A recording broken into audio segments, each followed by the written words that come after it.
कल मेरे एक पुराने दोस्त का फ़ोन आया।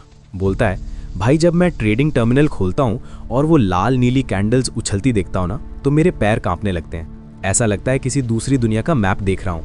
क्या आपको भी ऐसा लगता है? अगर हाँ, तो नीचे कमेंट में यस लिखो, क्योंकि आज हम इस डर को खत्म करने वाले हैं। टेक्निकल एनालिसिस कोई नासा का रॉकेट साइंस नहीं है बॉस, ये बस मार्केट की अपनी एक भाषा है। आज के वीडियो में हम सीखेंगे टेक्निकल एनालिसिस की ABCD एकदम जीरो से। कोई फालतू इंडिकेटर्स नहीं, बस वही जो पैसा बना के देता है। चलो शुरू करते हैं। सबसे पहले पकड़ते हैं इन कैंडल्स को। ये जो स्क्रीन पर दिख रही हैं, ये सिर्फ रंग नहीं है, ये एक लड़ाई की कहानी है। ग्रीन कैंडल, इसका मतलब है कि उस टाइम फ्रेम में बायर्स हावी थे। प्राइस नीचे शुरू हुआ और ऊपर जाकर बंद हुआ। रेड कैंडल, इसका मतलब सेलर्स ने मैदान मार लिया। प्राइस ऊपर खुला पर नीचे गिरकर बंद हुआ। अब ये डंडी देखो, जिसे हम विक या शैडो कहते हैं। बॉडी बताती है असली जीत किसकी हुई, पर विक बताती है कि प्राइस ने कहां तक जाने की कोशिश की थी पर नाकाम रहा। रूल याद रखना, कैंडल सिर्फ प्राइस नहीं दिखाती, ये बताती है कि मार्केट में अभी डर है या लालच। आपको क्या लगता है, ग्रीन कैंडल देखकर लालच आता है या डर? कमेंट में बताओ। अब बात करते हैं टेक्निकल एनालिसिस के दो सबसे बड़े पिलर्स की, सपोर्ट और रेजिस्टेंस। इन्हें सिंपल भाषा में समझो। सपोर्ट मतलब फर्श और रेजिस्टेंस मतलब छत। जब प्राइस नीचे गिरता है और एक लेवल पर आकर बार बार रुक जाता है और वहां से ऊपर भागता है, तो वो है सपोर्ट। जैसे निफ्टी अगर 19,400 पर बार बार टप्पू खाकर ऊपर जा रहा है, तो वहां बायर्स बैठे हैं। और जब प्राइस ऊपर जाते जाते थक जाए और एक लेवल से नीचे गिरने लगे, तो वो है रेजिस्टेंस। मजाक की बात पता है क्या है?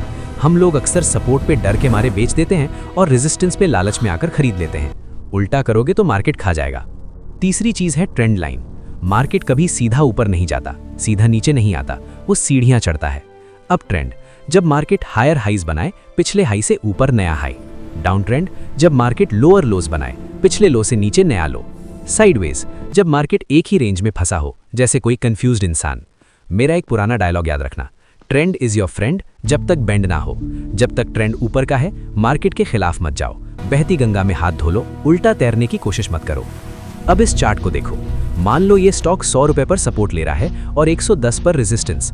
अगर हमने 101 पे खरीदा, हमारा स्टॉप लॉस होगा 99, सपोर्ट के थोड़ा नीचे, और टारगेट होगा 109। बस यही है ABCD। इससे ज्यादा कॉम्प्लिकेट करने की जरूरत ही नहीं है। पता है, जब मैंने 10 साल पहले शुरू किया था, मैंने अपने चार्ट पर RSI, MACD, बॉलिंजर बैंड्स सब लगा दिए थे। चार्ट इतना गंदा दिखता था कि लगता था गूगल मैप्स पर ट्रैफिक देख रहा हूं। कुछ समझ नहीं आता था कि बाय कहां करना है। सीख यही मिली, जितना क्लीन चार्ट उतना क्लियर माइंड। इंडिकेटर सिर्फ कंफर्मेशन के लिए होते हैं, असली भगवान तो प्राइस एक्शन ही है। तो आज हमने सीखा कैंडल्स, सपोर्ट, रेजिस्टेंस और ट्रेंड लाइन।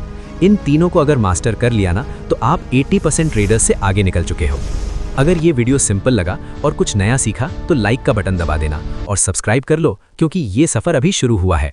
अगली बार हम बात करेंगे इंडिकेटर्स की ABCD, RSI और MACD को समझेंगे एक कहानी के जरिए, बिना किसी बोरिंग मैथ के। तब तक के लिए चार्ट्स को पढ़ो, काम रहो और हमेशा साइलेंट ट्रेड करो। नमस्ते।